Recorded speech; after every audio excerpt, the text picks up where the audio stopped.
Bonjour toi.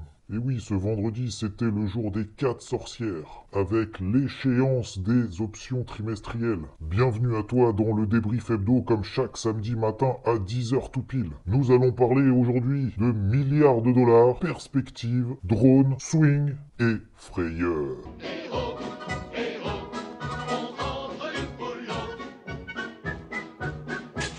Premier début de semaine sur les marchés, il s'est rien passé. Tout simplement parce qu'on attendait mercredi soir la réserve fédérale américaine. Et disons que les marchés étaient un petit peu tendus. Ou plutôt disons qu'ils ne savaient absolument pas ce à quoi ils devaient s'attendre. Et généralement, ce genre de rendez-vous, c'est quand même très volatile. Et pour t'expliquer un petit peu comment ça se passe généralement sur les marchés à ce moment-là, parce que grosso modo, c'est l'un des rendez-vous les plus attendus de l'année sur les marchés, ou au moins du mois, ne nous enflammons pas quand même. Et je dirais même qu'il faut être plutôt prudent dans ce genre de situation. Et nous avons donc à ce moment-là les bears, autrement dit les baissiers, et les bulls, autrement dit les haussiers. Nous prenons donc nos dispositions. C'est pour ça que généralement, il faut être prudent dans ces moments parce que tu as les deux camps qui s'affrontent et ça donne lieu à des mouvements ultra violents dans tous les sens. Premier rendez-vous donc, 20h00, la réserve fédérale américaine baisse ses taux comme prévu, de 25 points de base. Et à ce moment-là, le marché semble complètement déçu. Les indices commencent à baisser, même si a priori c'était pricé par 70% du marché. Bon, je te passe les petits détails avec le changement de fusil d'épaule parce qu'il y a une semaine, il y avait 90% d'anticipation de baisse des taux. Un jour avant, c'était que 50% et l'après-midi, c'était plutôt autour de 70% d'anticipation. Bref, pas de surprise, mais le marché semble quand même déçu au premier abord. Et là, dans les minutes qui suivent, à ton avis, quel est le plus gros hater qui existe du président de la Banque centrale américaine? Allez, vas-y, viens mon loulou. Allez, viens, on parle de toi. Et oui, on peut pas se passer une semaine sans qu'il mette son grain de sel, puisque Donald, quelques minutes seulement après la baisse des taux de la Fed, comme s'il savait déjà qu'il allait les tweeter, il tweet ceci. En français, aucun cran, aucun bon sens, aucune vision, et la petite touche finale, une brêle en communication. Bon.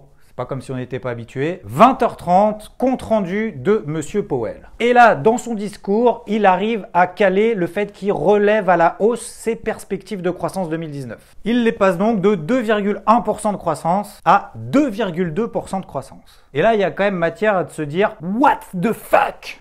Traduction française, ouh là là là là là là. Mais alors, pourquoi est-ce que tu baisses les taux si a priori tu estimes que tout va aller mieux? Au final, tu te demandes si c'est pas les marchés et Trump qui mettent sans cesse la pression sur la Fed pour pouvoir les satisfaire et leur donner leur petite injection régulière. Même si visiblement c'est quand même pas assez pour Donald. Bref, tout ça accompagné à la fin de son discours, lors de la séance des questions-réponses, qu'il risque d'augmenter le bilan de la Fed en cas de sécheresse de liquidité sur le marché. Interbancaire, je précise. Et effectivement, tout au long de la semaine, la Fed a injecté 270 milliards de dollars, une coquette somme, pour des opérations de repos. Pour donner la traduction de tout ça, c'est pour assurer les demandes des établissements financiers à leurs besoins temporaires de dollars. Alors là, il y a deux camps qui s'affrontent, toujours les mêmes. Les bulls, donc les haussiers qui estiment que ce sont juste des opérations techniques, et les bears qui estiment que c'est un signe précurseur de crise financière. Et un petit peu après, l'OCDE a abaissé ses prévisions de croissance mondiale. Et pas qu'un peu, de 0,3 points et 0,4 points pour l'année prochaine. On passe donc à 2,9% de croissance estimée pour cette année et 3% l'année prochaine. Et si l'OCDE avait raison sur ses prévisions, eh bien ce serait la pire performance depuis la crise financière de 2008. Pour résumer tout ça, les perspectives sont plutôt bof. On a eu la petite injection qui va bien, l'assouplissement par les taux de la réserve fédérale américaine, des tensions qui perdurent un petit peu partout. C'est d'ailleurs les mêmes depuis ces dernières semaines et de ces derniers mois. Les États-Unis et la Chine, le Brexit et j'en passe. Et on a même eu un espèce de choc pétrolier. Mais ça, je vais en parler juste après. Direction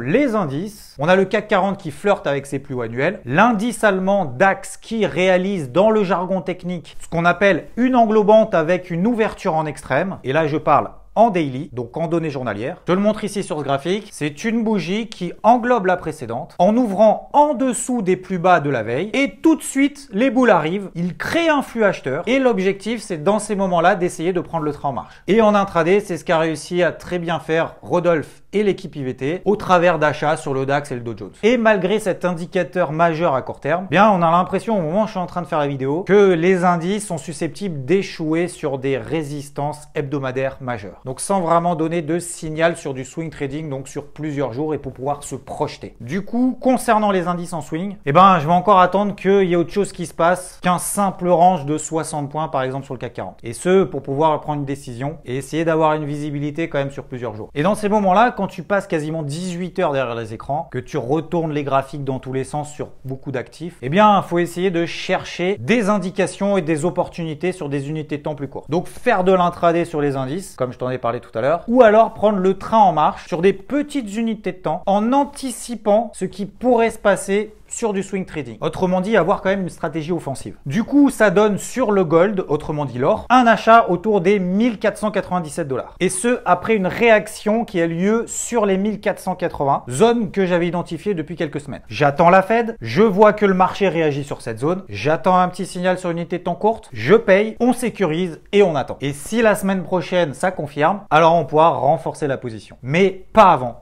Parce que pour le moment, on n'a pas de confirmation sur des unités de temps supérieures. Sinon, sur les indices américains, je dirais que c'est un petit peu la lessiveuse totale. Tu le vois très bien ici sur ce graphique daily. Du coup, j'en profite, j'ai rédigé 3 pages pour avertir des risques et comment est-ce qu'on peut gérer son trading au milieu d'un événement tel qu'un discours de la Réserve fédérale américaine. Je te mets tout ça dans la description de la vidéo. Comme ça, tu pourras lire à tête reposée. Sur l'euro-dollar, passons RAS. Et sur le pétrole, on a eu un choc pétrolier. Il y a eu des attaques sur les infrastructures pétrolières en Arabie Saoudite. Ça a entraîné d'un coup la destruction de 6% de la production pétrolière mondiale. La moitié de la production pétrolière de l'Arabie Saoudite. Et là, tu t'en doutes, le pétrole a explosé. Il a pris 15% direct. Mais au final, l'étincelle s'est quasiment éteinte après qu'il y ait eu une annonce comme quoi la production reprendrait normalement d'ici fin septembre. Si tu veux en savoir plus, c'était dans cette vidéo, dans le 3 minutes sur les marchés. Terminons maintenant avec le Bitcoin. Jeudi, 5 h du matin, grosse frayeur sur le Bitcoin qui est passé de 10 200 $ à 9 600 $, soit 800 $ de baisse. Et puis finalement, il a réussi à reprendre ses esprits et on a complètement effacé cet épisode. Finalement, lui aussi, RS. Au final, on a eu le droit à un discours de la Fed incohérent. Il y a des mots